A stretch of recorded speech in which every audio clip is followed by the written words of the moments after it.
Embora os dois benefícios, o auxílio acidente e o auxílio doença, sejam pelo menos no nome parecidos, são dois auxílios, mas em sua essência e natureza são benefícios totalmente diferentes e não guardam quase nenhuma semelhança entre ambos. Então neste vídeo nós vamos mencionar apenas as principais características e diferenças destes dois benefícios.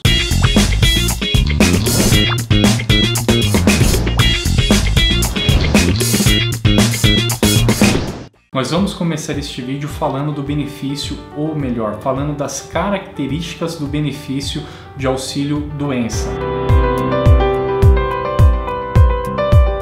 Em relação à carência, a lei exige no mínimo 12 contribuições mensais para que o segurado tenha direito à implantação e concessão do benefício de auxílio-doença. Existe exceção na lei em que, quando este benefício decorrer de acidente do trabalho ou doença profissional, não será exigido a carência mínima de 12 contribuições, ou seja, inexiste carência quando o auxílio-doença tiver por origem uma doença profissional ou um acidente de trabalho, mas a regra geral é que o segurado deve ter no mínimo 12 contribuições mensais de carência para a concessão deste benefício.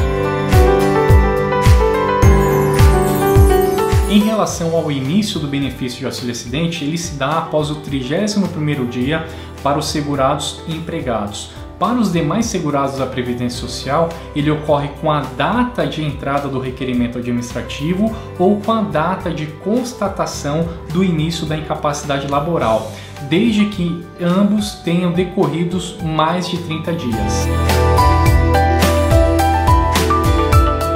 Quanto ao cálculo do valor do benefício de auxílio-doença, após a alteração da medida provisória 664, é levado em consideração a média simples dos salários de contribuição do segurado dos 12 últimos meses, ou seja, é considerado a média simples do último ano de trabalho, anterior à data do requerimento do benefício. Se este trabalhador, este segurado, não tiver 12 meses de trabalho na empresa, vai ser considerado aí a média simples do tempo trabalhado, 8 meses, 10 meses, 5 meses, desde que ele não possua um ano ou 12 meses de contribuição, de salários de contribuição, quando do requerimento do benefício de auxílio-doença. Inclusive se ele possuir uma renda variável, é tirado a média aritmética simples também dessa renda variável dos 12 últimos meses para se apurar o salário de benefício, o valor do benefício de auxílio-doença. É importante relevar que o benefício de auxílio-doença ele substitui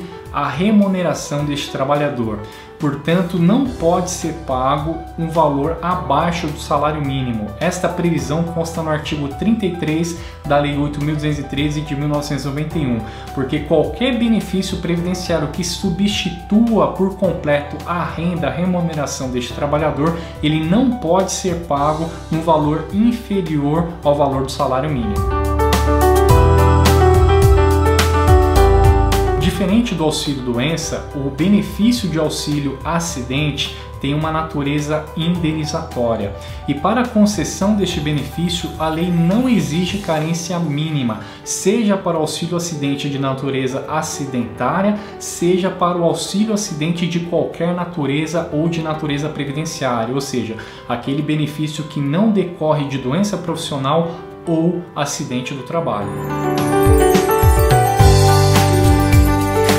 O início do benefício de auxílio-acidente se dá com a cessação do benefício de auxílio-doença. Isso acontece porque inicialmente não há possibilidade do perito do INSS constatar uma incapacidade permanente parcial daquele segurado para a implantação de imediato do benefício de auxílio-acidente. Então ele começa a receber no benefício de auxílio-doença, que é temporário, e após a cessação deste benefício com a consolidação das sequelas, ou seja, que exista uma redução permanente, mas parcial da condição de trabalho desse segurado em relação às atividades que habitualmente ele exercia, então vai ser implantado o benefício de auxílio-acidente. Então cessa o benefício de auxílio-doença e inicia-se aí o benefício de auxílio-acidente.